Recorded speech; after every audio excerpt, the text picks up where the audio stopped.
राधे राधे मेरे प्यारे भाइयों बहनों माताओं व बंधुओं, संस्कार की बातें चैनल में आपका स्वागत है। बंधुओं, आज द्वादशी के दिन मैं आपको सुना रही हूँ भगवान विष्णु की कथा। बंधुओं, जिस प्रकार एकादशी तिथि भगवान विष्णु को प्रिय है, उसी प्रकार द्वादशी तिथि भी भगवान विष्णु को बहुत प्रिय है। इसलिए यदि आप द्वादशी के दिन भगवान विष्णु की इस कथा को सुनते हैं तो भगवान विष्णु की कृपा से आपके हर मनोरथ शीघ्र पूरे होंगे। बंधुओं, प्रेम भाव से एकाग्रचित होकर ही भगवान विष्णु की इस कथा को सुने और सुनने के बाद कमेंट बॉक्स में जय विष्णु भगवान लिखना ना भूलें। और यदि आपने YouTube चैनल संस्कार की बातें अब तक सब्सक्राइब नहीं किया तो जरूर करें और बेल आइकन दबाना ना भूलें। बोलो विष्णु भगवान की जय हो। भगवान विष्णु कहते हैं, अब मैं पुनः नैमित्तिक दान का वर्णन करता हूँ। जो सत्पात्र को हाथी, घोड़ा और रथ दान करता है, वह भृत्यों सहित पुण्य में प्रदेश का राजा होता है। राजा होने के साथ ही वह धर्मात्मा, विवेकी, बलवान, उत्तम बुद्धि से युक्त, संपूर्ण प्राणियों के लिए अजय और महान तेजस्वी होता है। महाराज, जो महान पर्व आने पर भूमि दान अथवा गोदान करता है, वह सब भोगों का अधीश्वर होता है। जो पर्व आने पर तीर्थ में गुप्त दान देता है, उसे शीघ्र ही अक्षय निधियों की प्राप्ति होती है। जो तीर्थों में महापर्व के प्राप्त होने पर ब्राह्मण को सुंदर वस्त्र और स्वर्ण का महादान देता है, उसके बहुत से सद्गुणी और वेदों के पारगामी पुत्र उत्पन्न होते हैं। वे सभी आयुष्मान, पुत्रवान, यशस्वी, पुण्य आत्मा, यज्ञ करने वाले और तत्वज्ञानी होते हैं। दान करने वाले को सुख, पुण्य और धन की प्राप्ति होती है। महाराज, कपिला गौ का दान करने वाला पुरुष महान सुख भोगते हैं। ब्रह्मा की आयु पर्यंत वे भी ब्रह्मलोक में निवास करते हैं। सुशील ब्राह्मण को वस्त्र सहित स्वर्ण का दान देकर मनुष्य अग्नि के समान तेजस्वी होता है और अपनी इच्छा के अनुसार वैकुंठ धाम में निवास करता है। अब अभ्युदित दान का वर्णन करता हूँ। हे नृपश्रेष्ठ, यज्ञ आदि में जो दान किया जाता है, वह यदि शुद्ध भाव से दिया गया हो तो उससे मनुष्य की बुद्धि बढ़ती है। दाता को कभी दुख नहीं उठाना पड़ता, वह जीवन भर सुख भोगता है और मृत्यु के पश्चात दिव्य गति को प्राप्त होकर इंद्रलोक के भोगों का अनुभव करता है। इतना ही नहीं, वह 1000 कल्पों तक के लिए अपने कुल को स्वर्ग में ले जाता है। अब दूसरे प्रकार का दान बताता हूँ। शरीर को बुढ़ापे से पीड़ित और क्षीण जानकर मनुष्य को दान अवश्य करना चाहिए। उसे किसी की भी आशा नहीं रखनी चाहिए। मेरे मर जाने पर ये मेरे पुत्र या अन्य स्वजन संबंधी बंधु बांधव कैसे रहेंगे, मेरे बिना मेरे मित्रों की क्या दशा होगी, आदि बातें सोचकर उनके मोह से मुक्त हुआ मनुष्य कुछ भी दान नहीं कर पाता। ऐसा जीव यमलोक के मार्ग में पहुंचकर बहुत दुखी हो जाता है। वह भूख प्यास से व्याकुल, नाना प्रकार के दुखों से पीड़ित रहता है। संसार में कोई भी किसी का नहीं है, अतः जीते जी स्वयं भी अपने लिए दान करना चाहिए। अन्न, जल, सोना, बछड़े सहित उत्तम गो, भूमि और नाना प्रकार के फल दान करने चाहिए। यदि अधिक शुभ फल की इच्छा हो तो पैरों को आराम देने वाले जूते भी दान देने चाहिए। वेन ने पूछा, भगवान, पुत्र, पत्नी, माता पिता और गुरु, ये सब तीर्थ कैसे हैं? इस विषय का विस्तार के साथ वर्णन कीजिए। भगवान विष्णु बोले, पहले इस बात को सुनो कि पत्नी कैसे तीर्थ है। काशी नाम की एक बहुत बड़ी पुरी है, जो गंगा से सटकर बसी होने के कारण बहुत सुंदर दिखाई देती है। उसमें एक वैश्य रहते थे जिसका नाम था कृकल।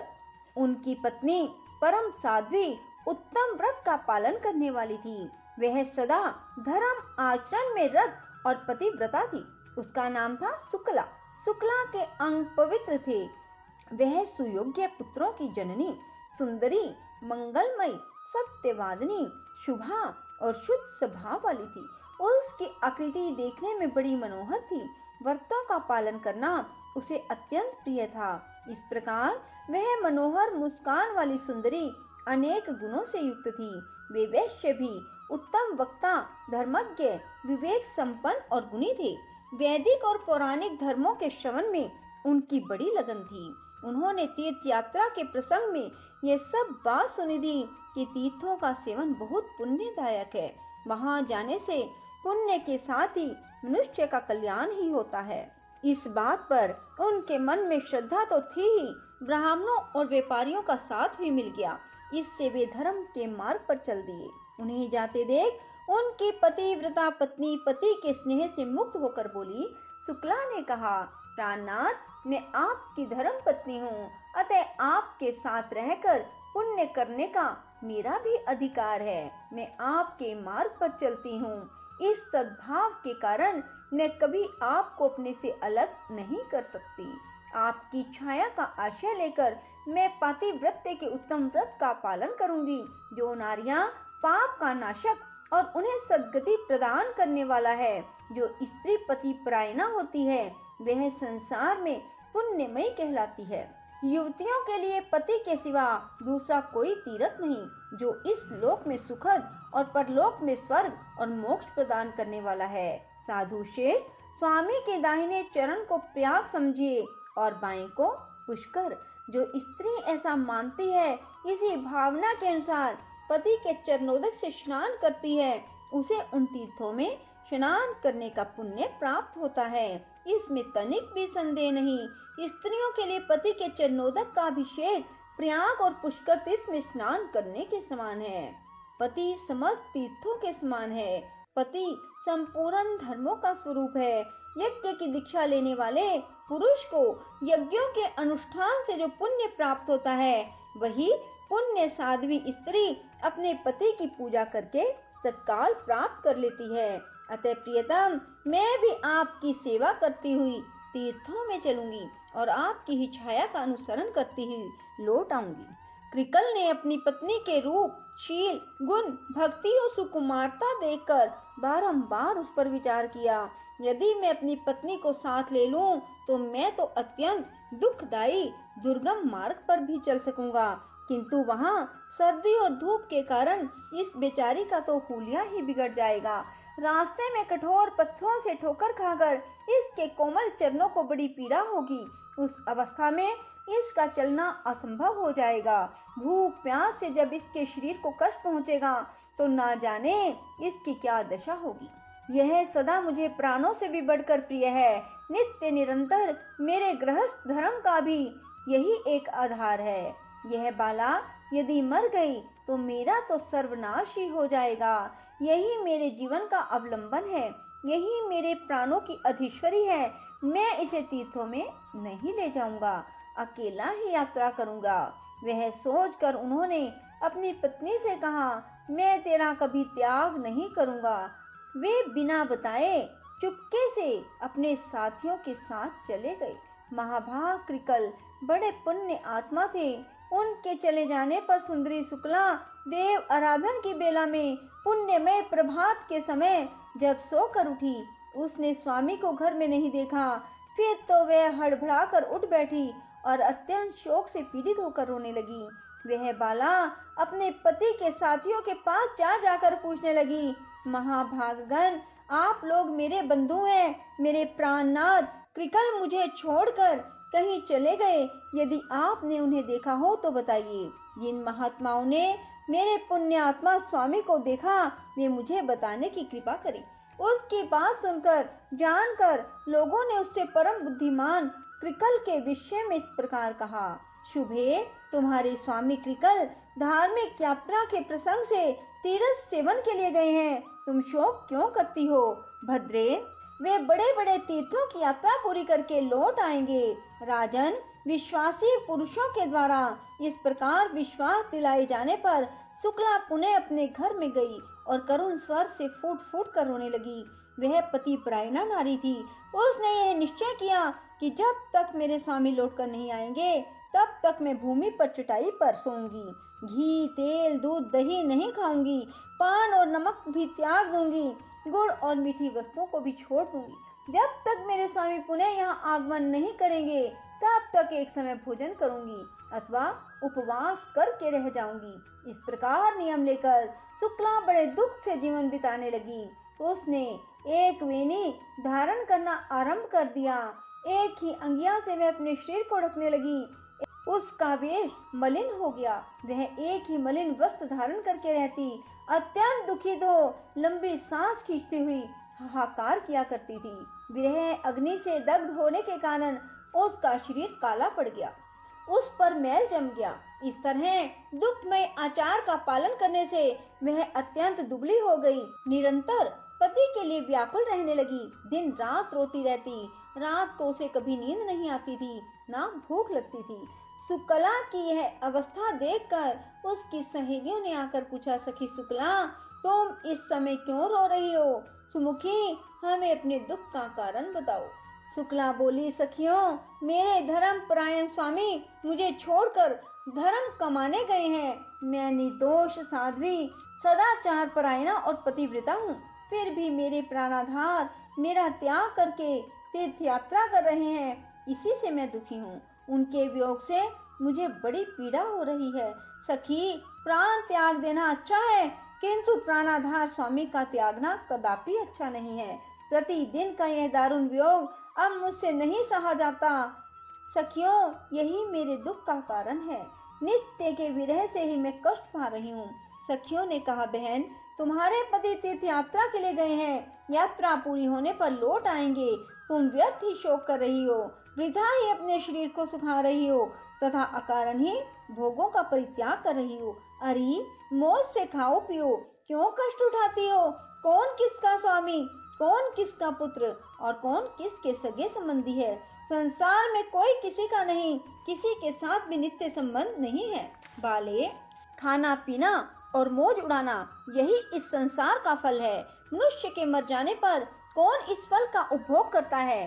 कौन इसे देखने आता है? शुक्ला बोली, सखियों, तुम लोगों ने जो बात कही वह वेदों को मान्य नहीं है। जो नारी अपने स्वामी से पृथक होकर सदा अकेली रहती है उसे पापनी समझा जाता है। श्रेष्ठ पुरुष उसका आदर नहीं करते। वेदों में सदा यही बात देखी गई है कि पति के साथ नारी का संबंध पुण्य के संसर्ग से ही होता है और किसी कारण से नहीं। शास्त्रों का वचन है कि पति ही सदा नारियों के लिए तीर्थ है।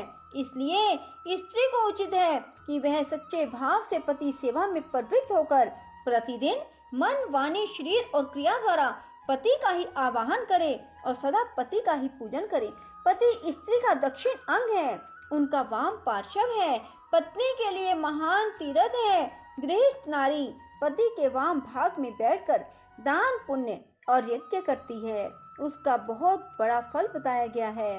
काशी की गंगा, पुष्कर तीर्थ, द्वारकापुरी, उज्जैन, केदार नाम से प्रसिद्ध महादेव के तीर्थ में स्नान करने से भी वैसा फल नहीं मिल सकता।